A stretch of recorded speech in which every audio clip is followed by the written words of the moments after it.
Aujourd'hui, on va aborder le sujet de l'attachement insécure de type évitant et de ses caractéristiques.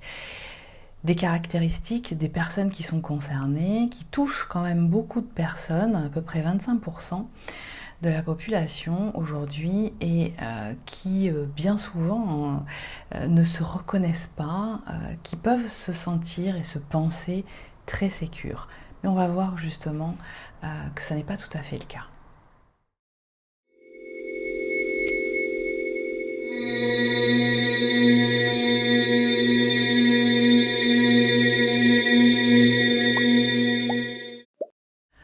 Tout ce que je vous partage aujourd'hui est issu de l'expérience d'accompagnement de plusieurs années en tant que psychopraticienne et hypnothérapeute spécialisée dans l'accompagnement des personnes neurodivergentes ou neurodiversité ou de profils de haut potentiel, chez qui on observe bien entendu aussi ces caractéristiques particulières de type d'attachement insécure. Alors, qu'est-ce que c'est que l'attachement insécure de type évitant ? C'est un style d'attachement qui se caractérise par une tendance à éviter la proximité émotionnelle et à minimiser l'expression de ses besoins affectifs.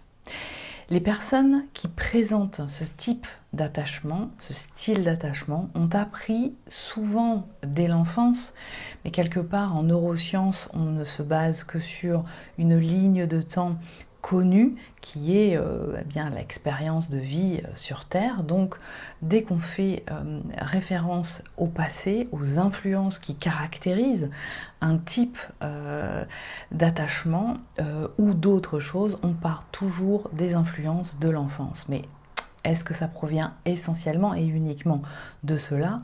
Ça fera l'objet d'une autre vidéo. En tout cas, les personnes qui présentent ce style d'attachement, elles ont appris à ne pas compter sur autrui pour répondre à leurs besoins émotionnels. Elles développent ainsi une forme d'indépendance et une distance émotionnelle comme mécanisme de protection. Elles préfèrent s'auto-suffire, évitent les discussions profondes et se montrent réticentes à partager leurs émotions ou vulnérabilités. Et on va voir justement aujourd'hui dans cette vidéo les grands points, les grandes caractéristiques, pour revenir dans d'autres vidéos plus précisément sur les caractéristiques d'identification. Alors, quelles sont les caractéristiques principales d'un style d'attachement évitant ? Eh bien, premièrement, c'est une indépendance excessive. Il y a une valorisation de l'autonomie et de l'autosuffisance chez ces personnes, parfois au détriment des liens sociaux. Ensuite, on va retrouver une difficulté à exprimer ses émotions chez la personne.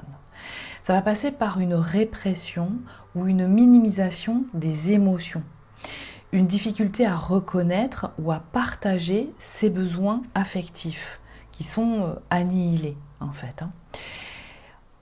Autre caractéristique, c'est l'évitement de l'intimité.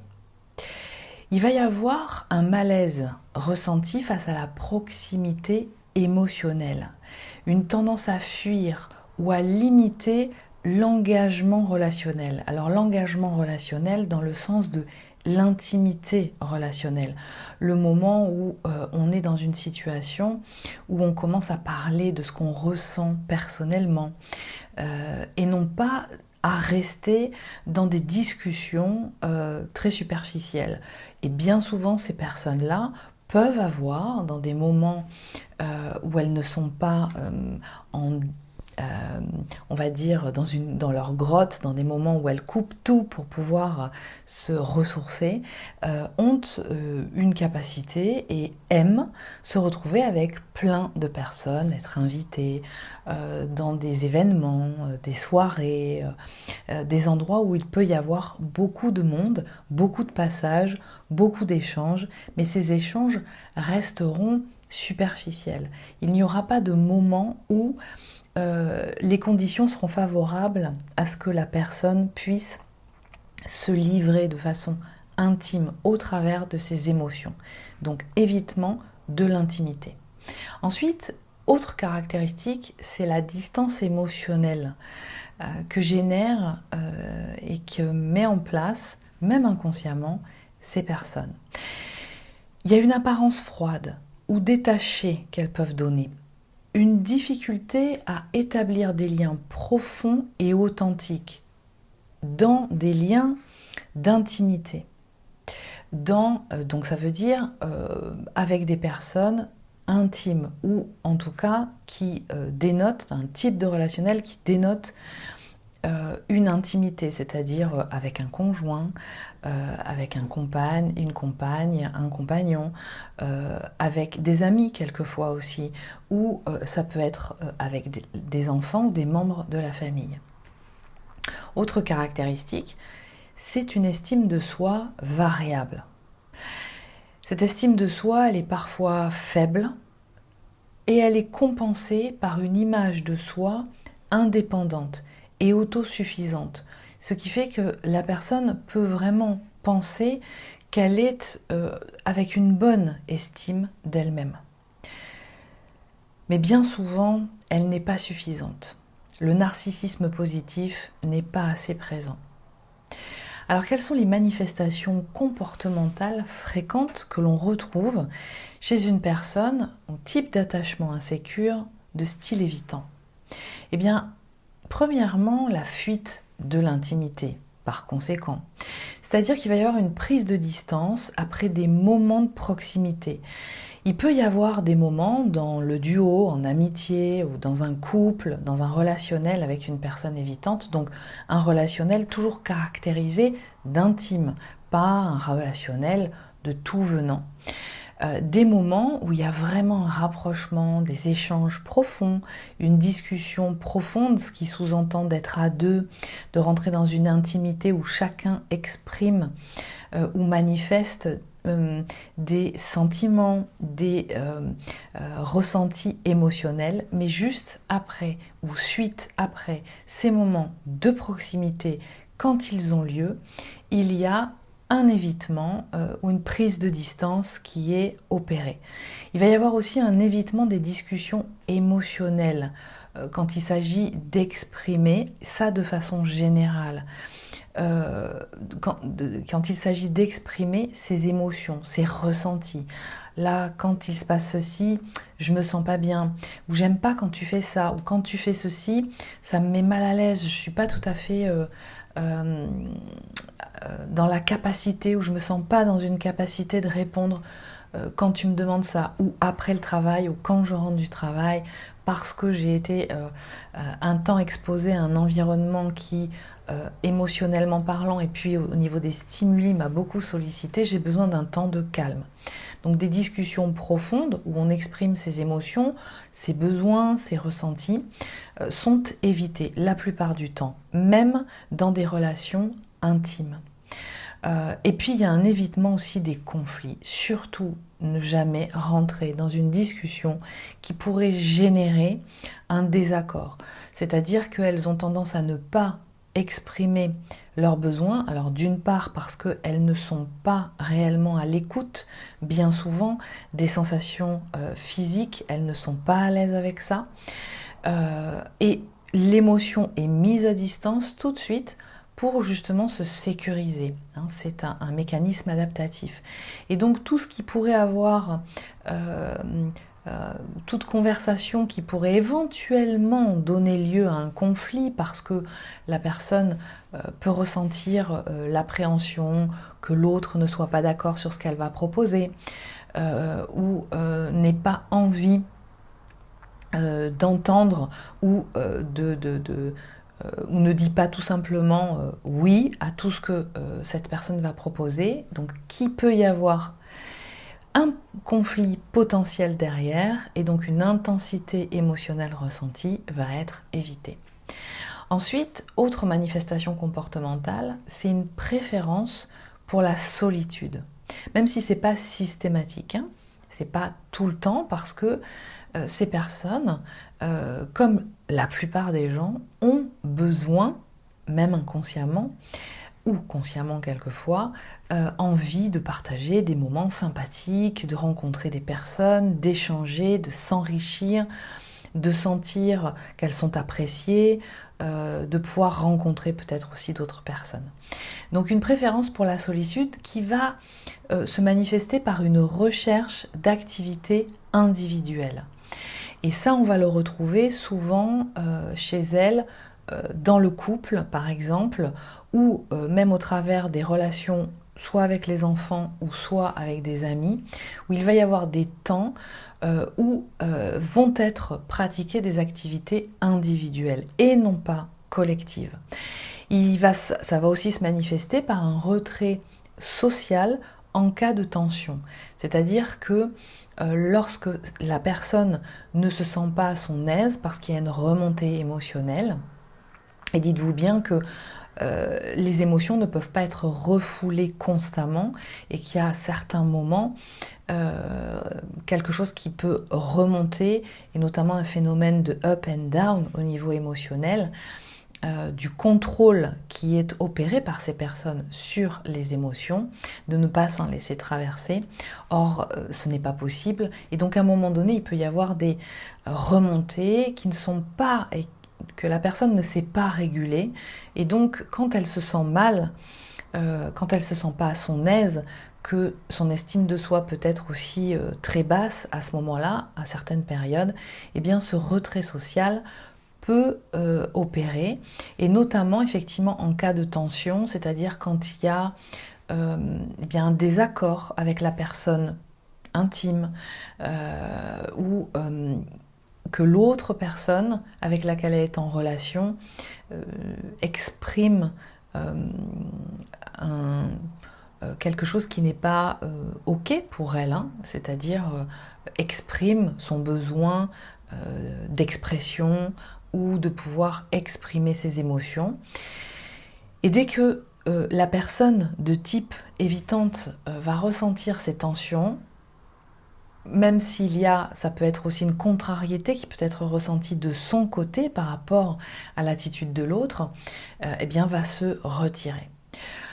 Autre manifestation comportementale fréquente, c'est le refus de demander de l'aide.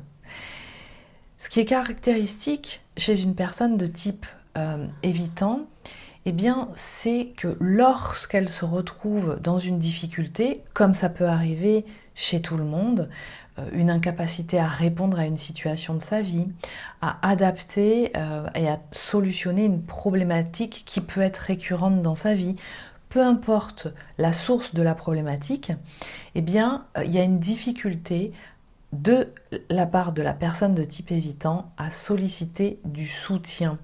Et ce qui normalement est là aussi, c'est-à-dire que les personnes qui sont proches, donc qui manifestent ou qui ont les caractéristiques d'un relationnel intime, donc amis, compagne, mari, femme, amis, personnes de la famille en qui on a confiance, sont là pour venir soutenir, écouter aussi, ou passer tout simplement un bon moment pour pouvoir justement faciliter la régulation de ses émotions. Et dans le cas de difficulté, effectivement, la personne de type évitant ne viendra pas demander du soutien. Même pas en cas de besoin, c'est-à-dire qu'elle peut rester dans son coin avec, par exemple, ça peut être une nouvelle assez inconfortable, par exemple être diagnostiqué d'un problème de santé en particulier, ou ça peut être par exemple une perte d'emploi, ou quelle que soit la problématique, vraiment dans des moments où il y a besoin de soutien, elle ne sollicite pas de soutien à ses proches et son entourage. Parce que pour elle, en fait, eh bien, il ne faut pas déranger les autres. Aimer quelqu'un ou être en relation avec quelqu'un de significatif, c'est ne pas venir l'embêter avec ses problèmes. Autre manifestation comportementale fréquente, c'est des relations superficielles. Comme je vous disais précédemment, il y a une difficulté à s'engager dans des relations profondes. Donc ça veut dire intimes, c'est-à-dire des conditions qui vont être favorables pour pouvoir se révéler, se rendre vulnérable. Et c'est le propre des relations intimes, c'est de pouvoir se dévoiler parce qu'on est en confiance avec ces personnes de notre entourage intime, que justement on peut exprimer ce qu'on peut ressentir à un moment donné, ou quand on est à un passage de sa vie qui peut être délicat, en tout cas de se rendre vulnérable. C'est le propre des caractéristiques de relations intimes. Et notamment les personnes qui manifestent un type d'attachement sécure savent identifier et développer des relations intimes. Et je vous invite à aller voir la vidéo qui décrit les caractéristiques du type d'attachement sécure. Là, par contre, chez une personne à l'attachement insécure de type évitant, eh bien, il va y avoir une propension à déployer beaucoup plus les relations superficielles. C'est-à-dire, alors des relations avec lesquelles d'ailleurs il pourra y avoir une expression qui pourra être presque, même qui pourrait être plutôt catégorisée comme de dire ça, on dit ça et on se livre de soi, ou on dit certaines informations de soi plutôt à des gens proches, pour éviter que ce soit utilisé d'une mauvaise façon, ou que certaines personnes soient au courant d'une partie un petit peu plus spécifique de sa vie, qui relève plutôt effectivement des personnes avec lesquelles on a une relation profonde. Mais là, au contraire, de par cette difficulté à s'engager dans des échanges et dans une intimité émotionnelle, eh bien, il y aura une préférence pour des liens distants ou peu impliquants, ce qui caractérise des relations superficielles. Donc des relations superficielles en priorité, préférées par une personne de type évitant pour justement éviter de se rendre et de se sentir vulnérable, ce qu'elle n'aime pas, même avec des personnes intimes et très proches. Alors ce que quelquefois les amis ne comprendront pas, il y aura aussi, parce qu'il y a quand même des relations beaucoup plus proches, mais du coup les relations avec les amis seront catégorisées ou cloisonnées, c'est-à-dire je vois plutôt une personne, un ami ou une personne significative à un moment donné, et puis ensuite j'arrête de la voir un temps pour voir plutôt et passer du temps avec cet autre ami. Ça dure un temps, une séquence, et puis on arrête là, et puis on va passer à un autre ami. Avec effectivement aussi une dynamique et des stratégies de désactivation. Et ça, c'est encore une autre manifestation comportementale fréquente, c'est-à-dire que ça puisse être avec des relations significatives, amis, compagnes, amoureux, amoureuses, ou peut-être des enfants ou d'autres membres de la famille, eh bien, quand il y aura eu, parce qu'on ne peut pas réellement l'éviter, dans la relation significative, intime avec quelqu'un, le dévoilement de certaines choses très intimes au niveau émotionnel, quand la personne insécure de type évitant, ce sera parce qu'elle en a besoin, comme tout le monde, révélée par rapport à un état d'être du moment, eh bien va manifester très rapidement des stratégies de désactivation du lien d'attachement. Et donc, ça fera l'objet aussi d'une autre vidéo pour développer ces stratégies de désactivation. C'est-à-dire qu'on va couper, elle va se mettre à distance pour éviter de rester dans le lien d'attachement avec ces personnes. Et donc, ça se traduit par en tout cas, ça va servir à une minimisation des besoins, de ses propres besoins, que d'ailleurs, elle identifie mal souvent, hein, ses propres besoins. Et on verra ça plus en profondeur parce qu'il y a une difficulté au travers justement de cette stratégie, d'une des stratégies de désactivation qui va passer par justement la dissociation qui s'anesthésie à certains moments, en refoulant les émotions, des sensations dans le corps. Et donc la conscience corporelle est assez peu développée ou pas suffisamment développée chez les personnes de type évitante. Il va y avoir aussi dans ces stratégies de désactivation une rationalisation des sentiments.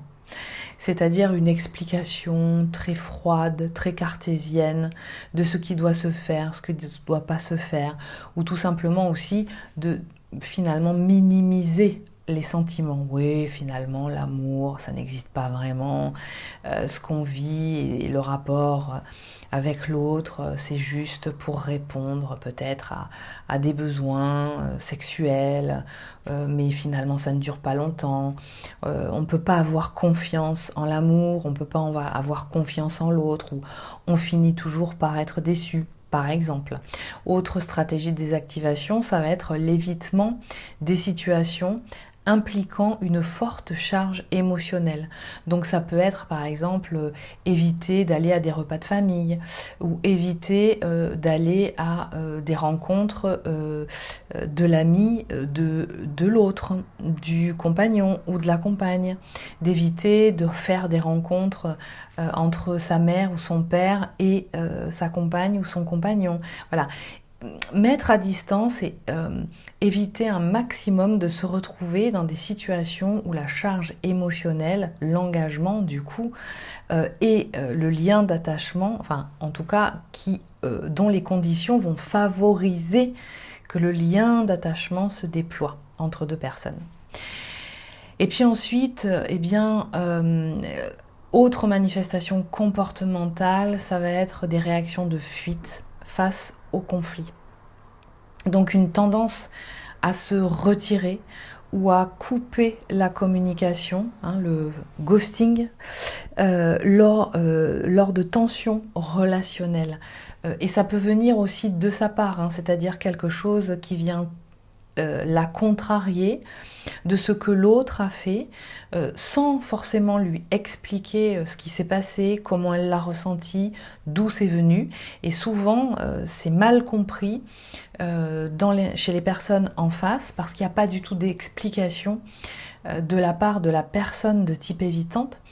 Dans ce qui s'est passé, dans ce qu'elle a ressenti, il n'y a pas du tout d'explication.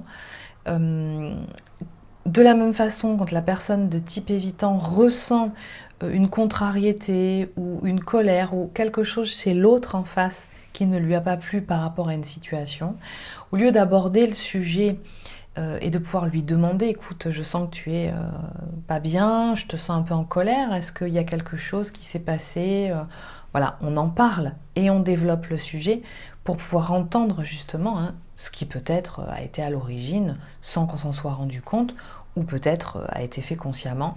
Toujours est-il qu'au lieu d'engager la conversation, engager l'échange, et ce qui sous-entend effectivement aussi de pouvoir à la fois exprimer ce que l'on ressent soi-même, et aussi écouter et accueillir ce que l'autre a à exprimer, eh bien, la personne de type évitante va se retirer ou va couper la communication, va l'espacer, ne va pas revenir.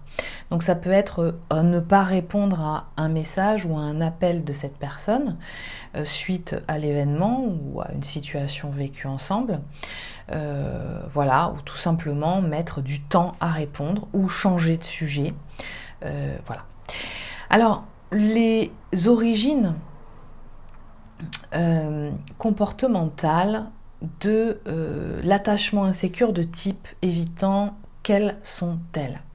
Alors l'attachement évitant, il va se développer généralement dans un contexte où les besoins émotionnels, alors de l'enfance, puisque effectivement en neurosciences, la théorie de l'attachement est développée par des psychologues, des neuropsychiatres, des pédopsychiatres qui étudient l'humain, les sciences humaines, Et tout ce qui a un impact, comme je vous le disais, dans ce qui peut se retrouver à l'âge adulte, par définition, en neurosciences, commence et prend source à pour genèse l'enfance et ce qui s'est passé avec les figures d'attachement. Donc on part du principe, et ce qui est expliqué, c'est que du coup les besoins émotionnels de l'enfant dans son environnement ont été négligés, ont pu être négligés dans cet entourage, ou ignorés, ou bien rejetés par les figures d'attachement. Alors les figures d'attachement, ce sont les parents, ou ce sont les soignants, ceux qui donnent les soins, d'accord? Pas dans le sens de santé, mais dans le sens de personnes qui s'occupent de l'enfant. Donc ça peut être des grands-parents. Ce sont toutes les personnes adultes qui ont pris soin de l'enfant depuis sa naissance. L'enfant, du coup, il va apprendre alors que l'expression de ses émotions n'est pas valorisée, ou alors, quand elle l'a été, elle entraîne du rejet, et ce qui va l'amener, du coup, en réponse adaptative, à se couper de ses propres besoins pour éviter la souffrance qu'il a pu générer, qu'il a pu ressentir quand il a exprimé ses émotions.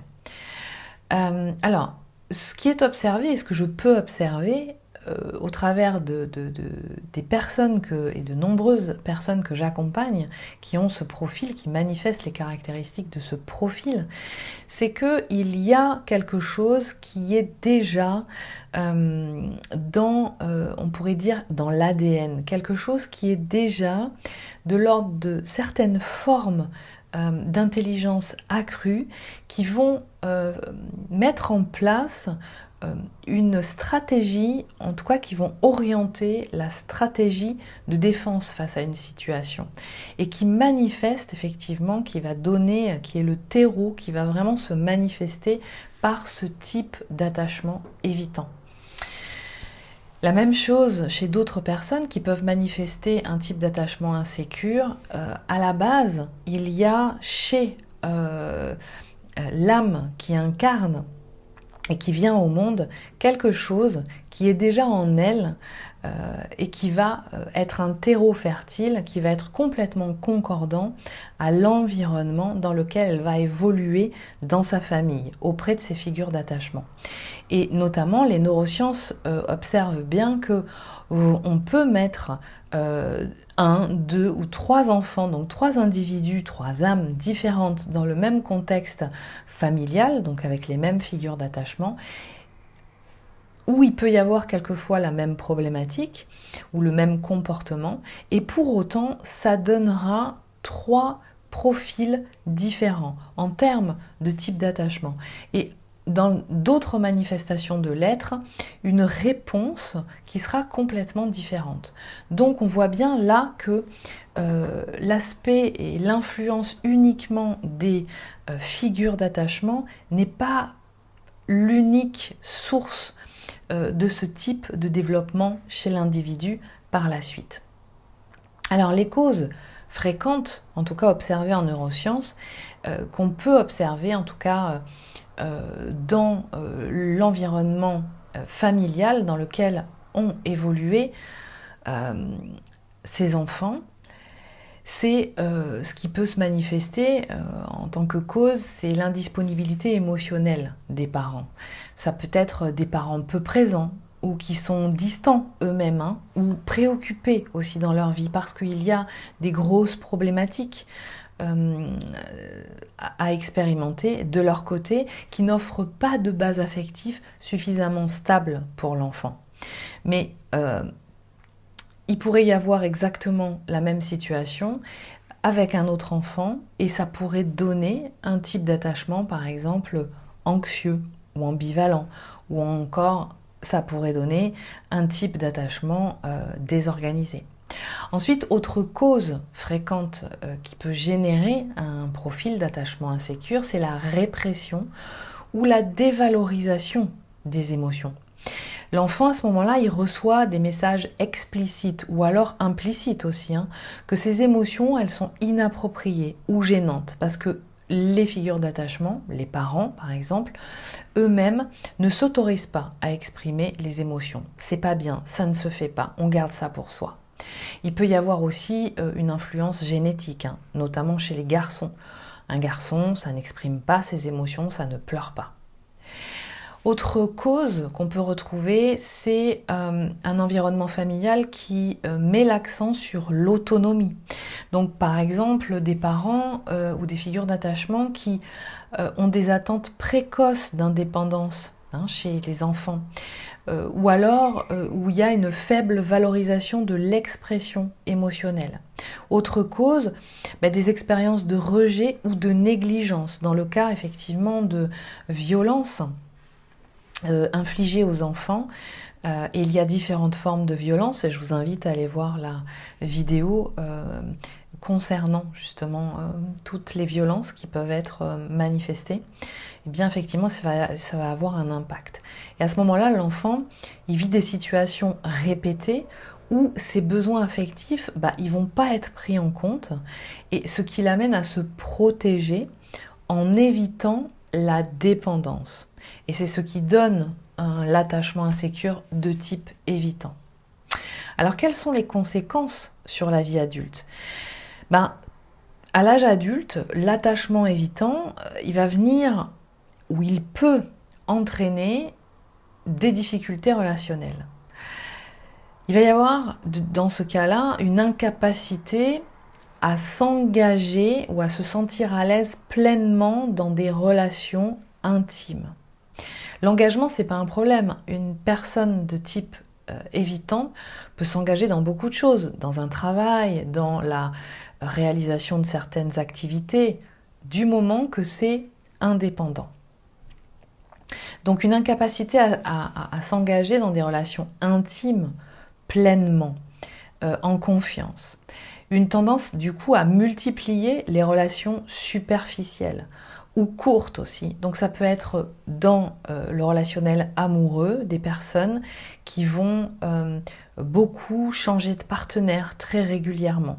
Comme on peut aussi trouver des personnes qui sont dans un couple depuis très très très longtemps aussi, mais où il y a, quand on l'observe bien, un évitement à chaque fois de moments où on rentre en profondeur.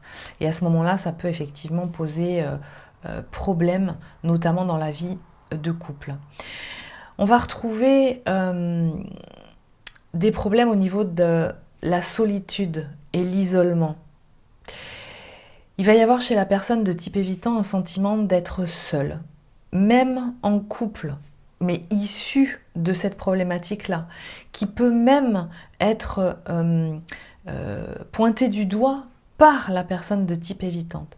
À préciser aussi que les personnes à l'attachement insécure de type évitant sont très souvent dans le déni ou dans l'inconscience qu'elles manifestent ce type d'attachement.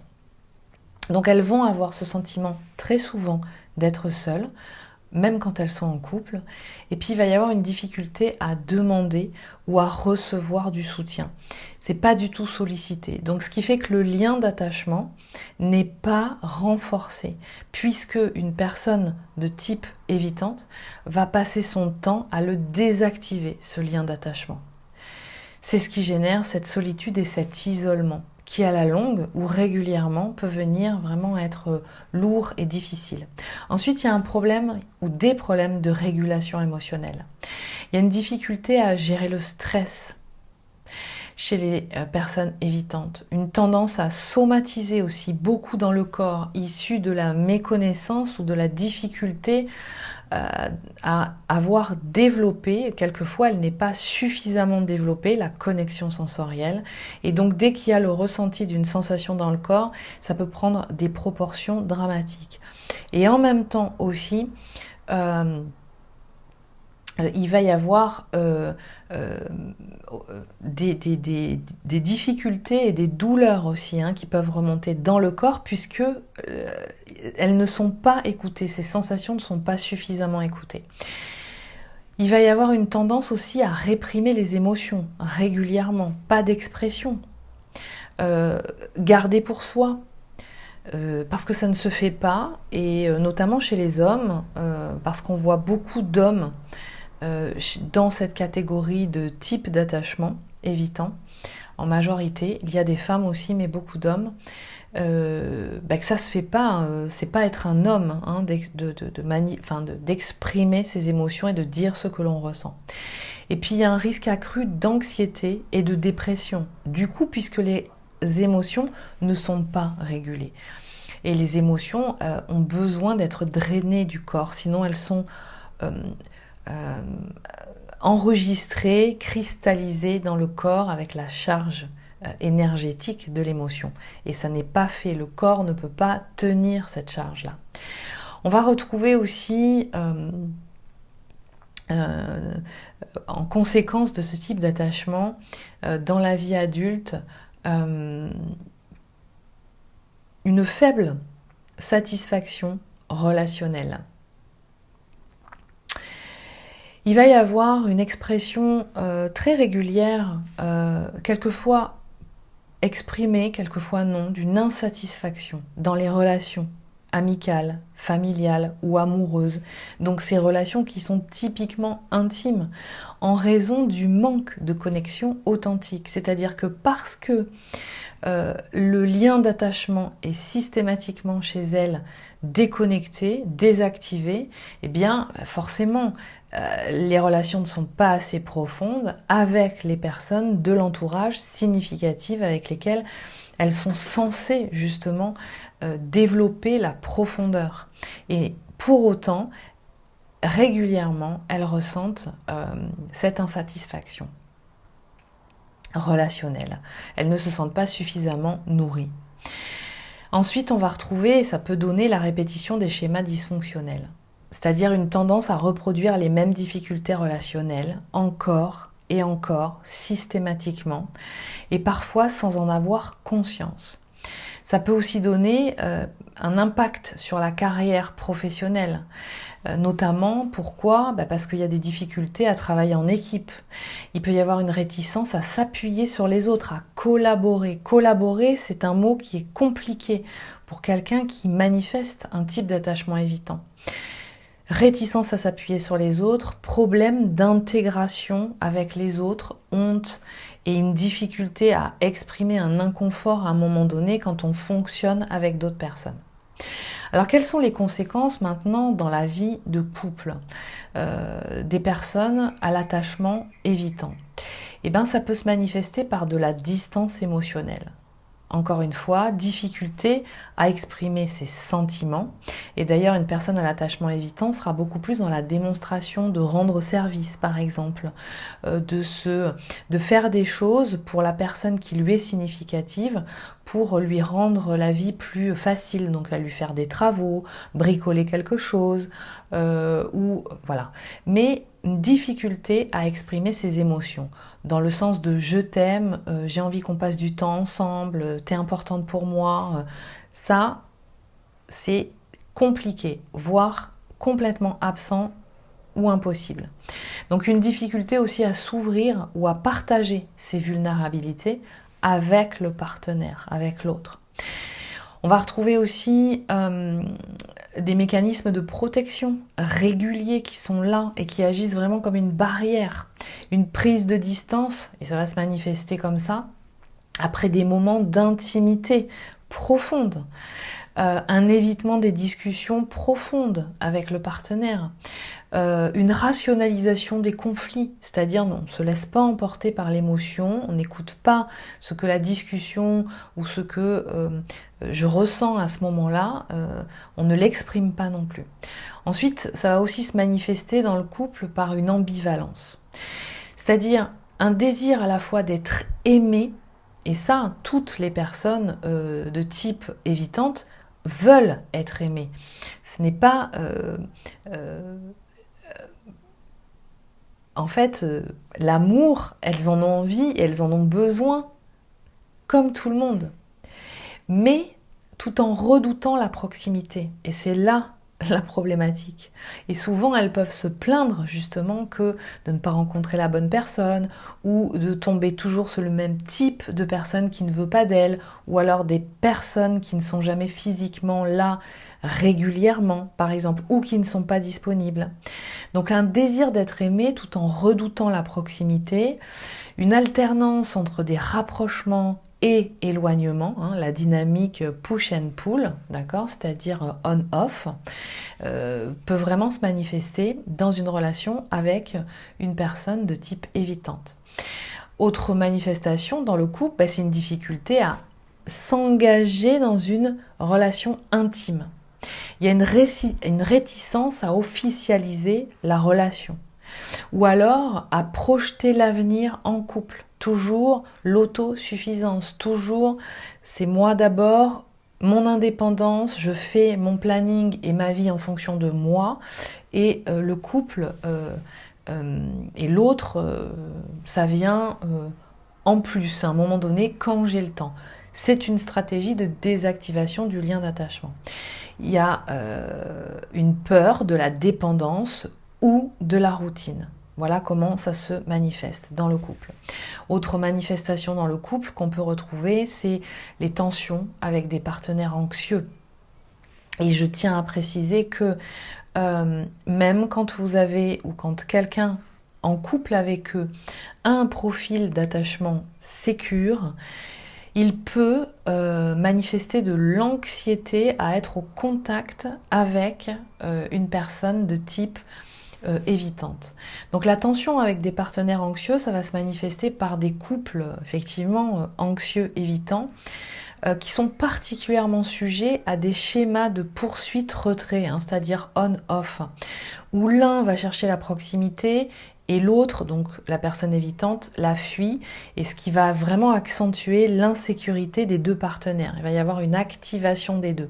Alors souvent quand ça a lieu, ça, c'est pour venir dire quelque chose aussi à l'un et à l'autre, de soi-même, et notamment pour révéler certainement le type d'attachement manifesté en chacun. Et puis autre manifestation dans le couple, c'est le risque d'insatisfaction et de rupture. Il y a une difficulté chez la personne au type d'attachement évitant à résoudre les conflits, à créer une intimité durable avec le partenaire et ça peut vraiment amener à des ruptures, même quand il y a de l'amour dans la relation entre les deux et à une insatisfaction chronique. C'est jamais suffisamment bien pour une personne de type évitante. Alors, en synthèse, l'attachement insécure de type évitant, c'est un style relationnel qui est forgé dans l'enfance, ou en tout cas qui est inhérent, un modèle interne opérant, déjà présent chez l'individu, et notamment qui peut vraiment faire écho à une carence de réponse émotionnelle adaptée de la part des figures d'attachement qui l'ont accompagné.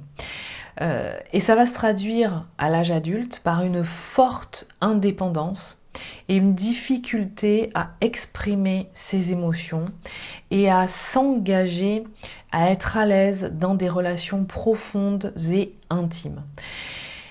Ce mécanisme de protection, s'il permet d'éviter la souffrance du rejet, le problème c'est qu'il engendre souvent la solitude, l'insatisfaction relationnelle et les difficultés dans la vie de couple.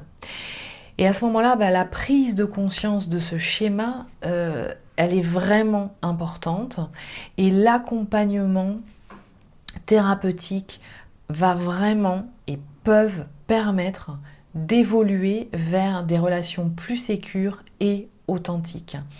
Et c'est ce que je réalise et j'accompagne de nombreuses personnes en tant que psychopraticienne spécialisée en hypnose avec la méthode que j'ai développée et qui permet vraiment d'avoir des résultats très constructifs sur l'évolution d'une personne insécure de type évitant vers type relationnel sécure.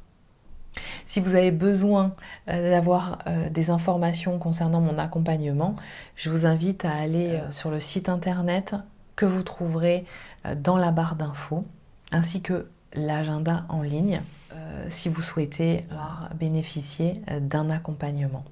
Si vous avez aimé le contenu de cette vidéo, je vous invite à liker et puis à commenter aussi si ça fait référence à ce que vous vivez, à ce que vous expérimentez, ou bien peut-être si vous trouvez en couple, en relation avec une personne de ce type.